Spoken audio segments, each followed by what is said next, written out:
neste momento, Deus, através desta emissora, leva até você mais um programa de fé, com mensagens, hinos e orações a seu favor.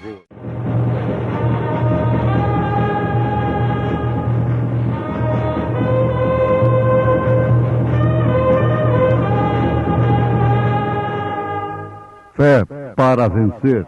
Somente crer, somente crer, tudo é possível, somente crer. Mas que diz a Escritura? Lança fora a escrava e seu filho, porque de modo algum filho da escrava herdará com o filho da livre. De maneira que, irmãos, somos filhos não da escrava, mas da livre. Sopram os ventos.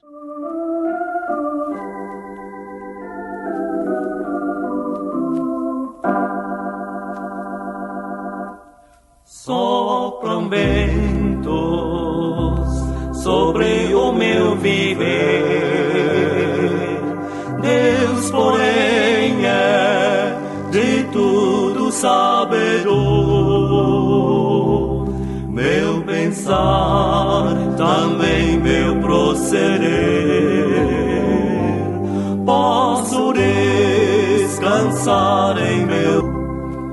Ruge a tempestade, sopram ventos meu olhar levanto para o céu de anim. Certamente a luta breve findarei, e seguro então com Cristo estarei.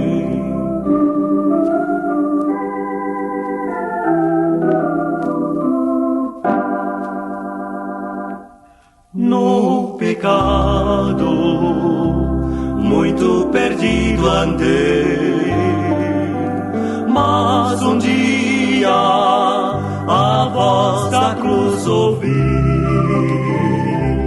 Meu Senhor morreu por mim, eu sei. Tanto amor jamais eu mereci.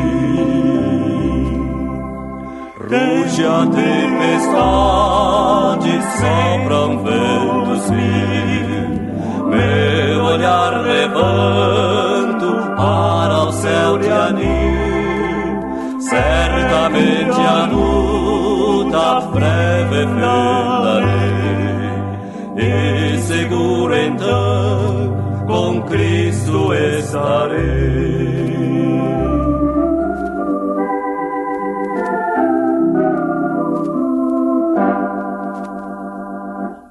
Muito breve todos conhecerão que o tempo da graça terminou. Muitos hão de procurar perdão, ai de quem a Cristo desprezou. Ruge a tempestade, sopram ventos meu olhar levanto para o céu de anim. Certamente a luta breve findarei, e seguro então com Cristo estarei.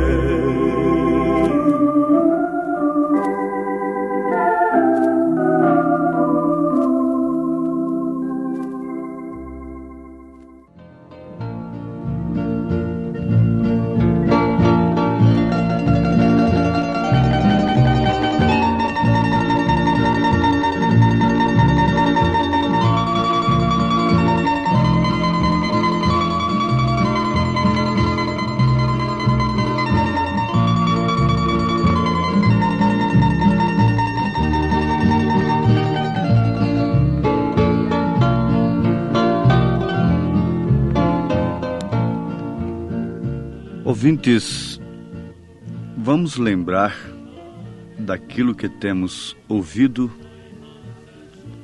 e atentarmos com diligência para isto.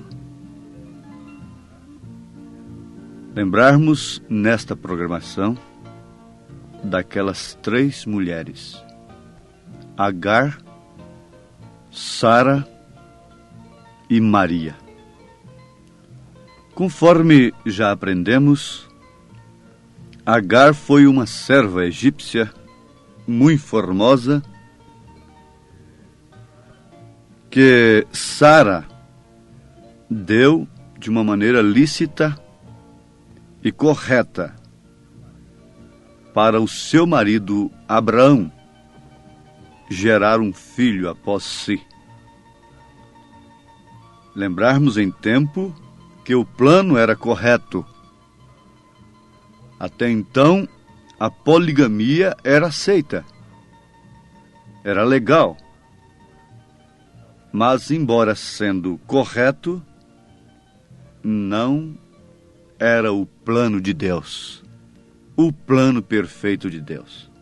Por isso, gerou o quê? Um filho selvagem, que foi Ismael. Logo em seguida, nós temos Sara. Sara gerando, quer dizer, concebendo de Abraão, do próprio Abraão, o mesmo pai de Ismael. Isso vale a pena ser notado. O mesmo pai de Ismael. Gerando Isaque. Ora, Isaque não foi um selvagem. Em Isaque, diz a palavra que as nações seriam abençoadas. Mas aqui nós vamos aprender uma grande lição. Isaque foi uma alegoria. Isto foi uma alegoria. Nós temos prova disso na Bíblia Sagrada. Porque o filho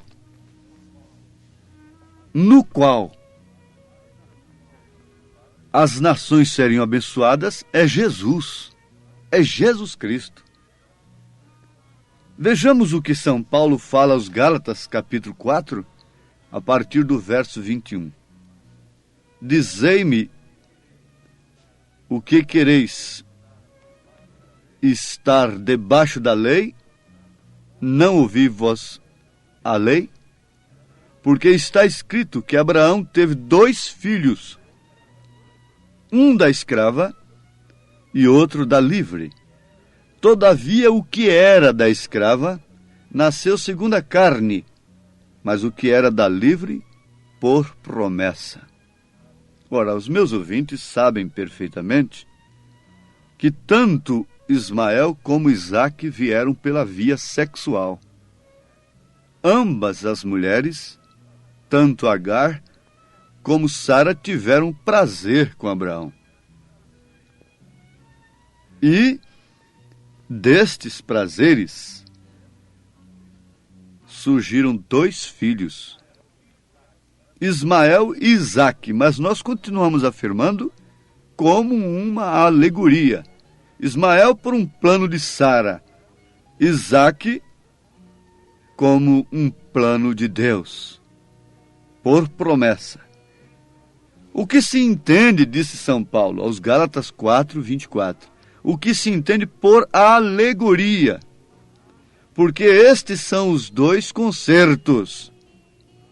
Vejam para quem Sara e Agar e esses 2 filhos estão apontando. Para os 2 concertos, um do Monte Sinai, gerando filhos para a servidão, que é Agar. Ora, esta Agar é Sinai, um monte da Arábia que corresponde a Jerusalém, que agora existe, pois é escrava com seus filhos. Mas a Jerusalém, que é de cima, é livre, a qual é mãe de todos nós.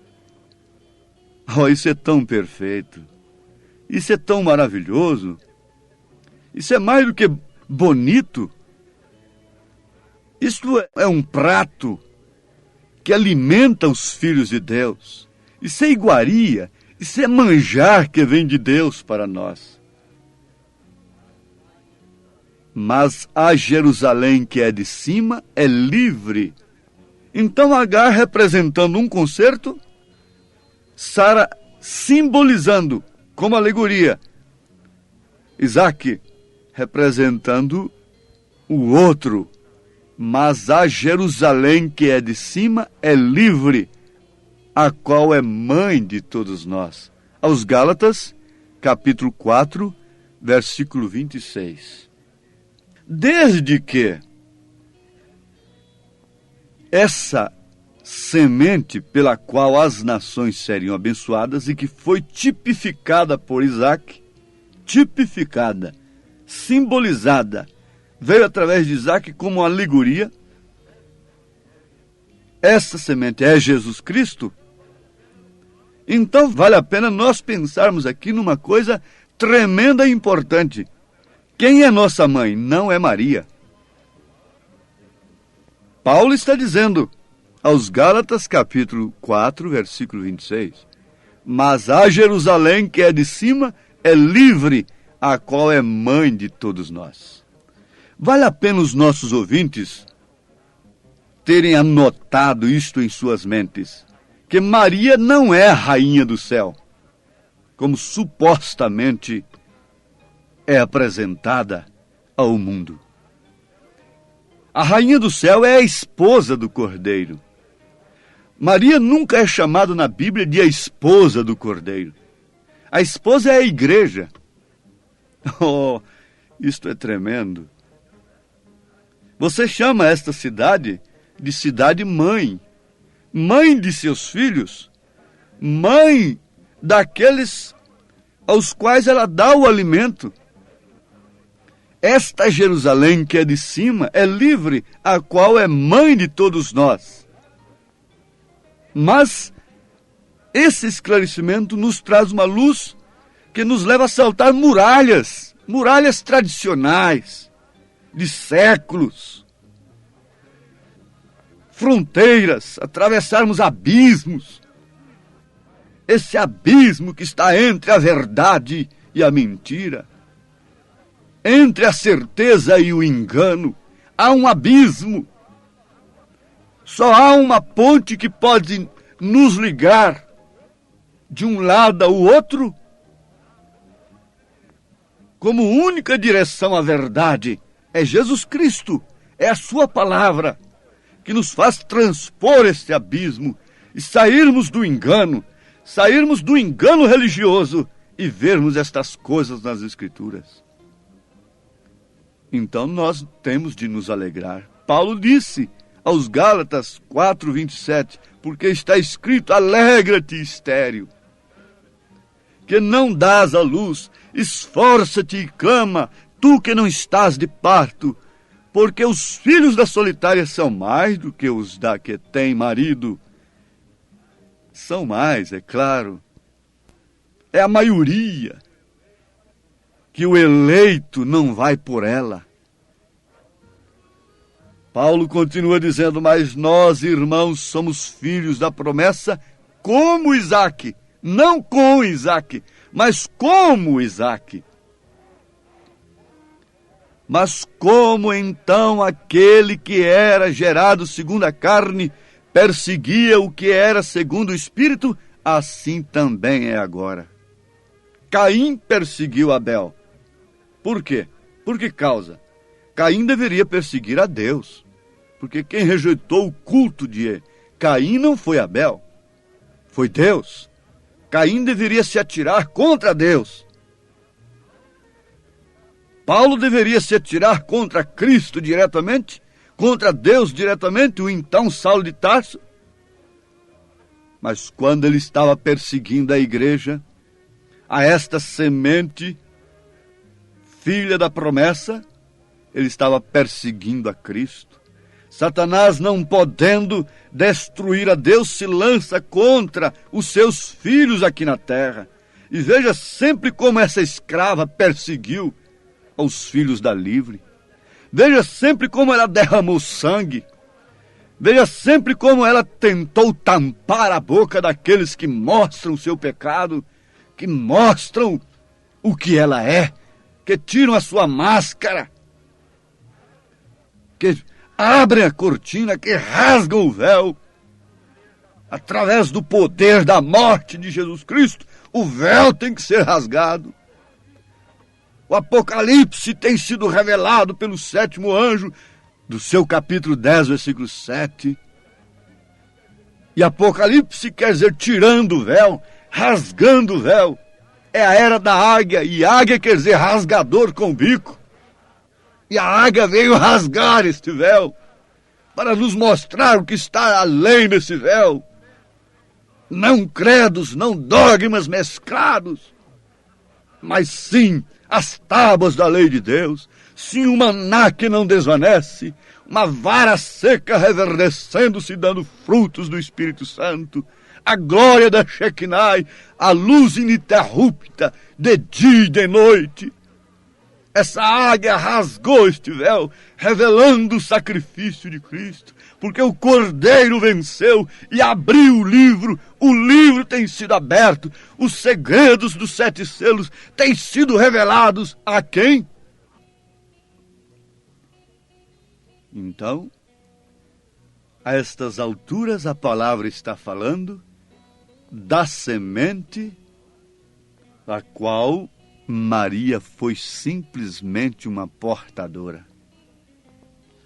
Eu tenho lido sobre o parto, a concepção artificial em um laboratório. Eles tiram o germe de vida do homem, do marido, e um óvulo incubador da mulher. E aquilo faz o processo em laboratório que a mulher, não tendo condição para desenvolver aquele processo,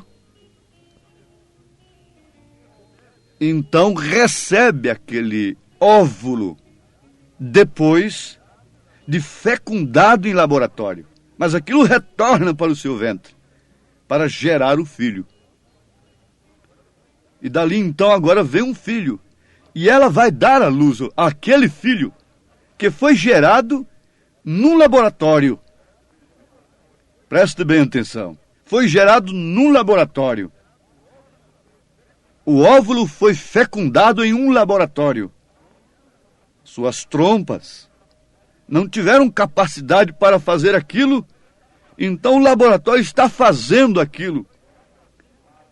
E aquelas partes, aqueles órgãos que fariam aquilo na mulher, não puderam fazer.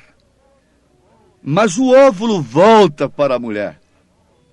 E ali, então, já fecundado, a mulher vem a ter o filho. É um filho, na verdade, fecundado fora do seu ventre. Ouvintes, se a ciência dos homens podem fazer uma coisa desta, agora veja, e Deus não pôde fecundar um óvulo de Maria dentro do seu próprio ventre, sem precisar de laboratório algum? Foi daí que veio Jesus. Você sabe, a fêmea oferece o óvulo incubador, mas o sangue, a hemoglobina, vem do macho. Por isso Jesus era Deus. Em Atos 20, versículo 28, Paulo disse que Deus comprou a igreja com o seu próprio sangue. Deus fecundou aquele óvulo. E dali não saiu um filho de homem algum, mas o Filho de Deus, gerado pelo próprio Deus. E foi sob este filho que as nações foram abençoadas. É como Isaac. Isaac foi gerado sem nenhuma possibilidade, mas através do sexo. Maria não. Jesus não. Jesus não teve concurso algum de Maria, senão o seu ventre. Mas tudo veio de Deus. Veio do Pai. O sangue é do Pai. O sangue do Filho é o sangue do Pai. É o sangue do próprio Deus. Nascido de mulher, essa natureza humana tinha que falar com o Pai, porque foi nascido de mulher, mas ele trouxe o nome do Pai, o Filho trouxe o nome do Pai. E por que você não quer nem pelo menos receber o nome do Pai, do Filho e do Espírito Santo no seu batismo? É tempo de luz porque estamos no entardecer. Mas vamos fixar aqui. Maria foi simplesmente ainda uma portadora. Isso não faz dela uma deusa. Absolutamente. Depois de tudo isto, ela ainda teve que estar no Pentecostes para ser cheia do Espírito Santo. Leia Atos dos Apóstolos, capítulo 1. Ela teve que estar no Pentecostes para ser cheia do Espírito Santo. Agora, notemos isto. Onde nós podemos encontrar a bênção? É em Sara ou é no filho? A promessa vem através do filho. Você não pode receber a bênção através de segunda, nem de terceira, nem de primeira pessoa, quando se fala distintamente uma da outra. Você só pode receber a bênção através do filho, porque neste filho da promessa nós seríamos abençoados. Paulo disse, mas que diz a Escritura? Lança fora a escrava, seu filho. Lança fora. O anjo diz, sai dela, povo meu. Sai dela. Lança fora esta escrava e seu filho. O que tem gerado elas? Selvagens. Porque de modo algum filho da escrava herdará com o filho da livre. De maneira que, irmãos, Paulo está escrevendo aos Gálatas, você pode dizer, mas isso se refere somente aos judeus e os descendentes de Ismael, essa coisa toda, isso tudo é interpretação de homem, venha cá. Paulo está escrevendo aos Gálatas, a Galácia, onde estava? De maneira que, irmãos, somos filhos não da escrava, mas da livre. Que livre é esta? Mas a nossa cidade está nos céus, donde virá também o nosso Senhor e Salvador, o qual transformará o nosso corpo abatido para ser conforme o seu próprio corpo, poderoso, eficaz, para sujeitar a si também todas as coisas. Porque o sangue do Pai está no Filho. Se somos filhos, então o sangue de Deus está em nós. Sangue quer dizer vida. Sangue quer dizer o Espírito de Deus está em nós. A vida do Pai está em nós. A igreja agora forma o corpo de Cristo. E o corpo de Cristo é Filho de Deus. Se Deus em Cristo fez dele um Deus, fez dele Emanuel, fez dele Filho de Deus, então e Deus na igreja? Faz de nós pobres, miseráveis pecadores? Não, Deus na igreja faz desta igreja, deste corpo, Filho de Deus. Deus, portanto, que o Senhor vos abençoe, em nome de Jesus Cristo, o nome único pelo qual somos abençoados. Amém.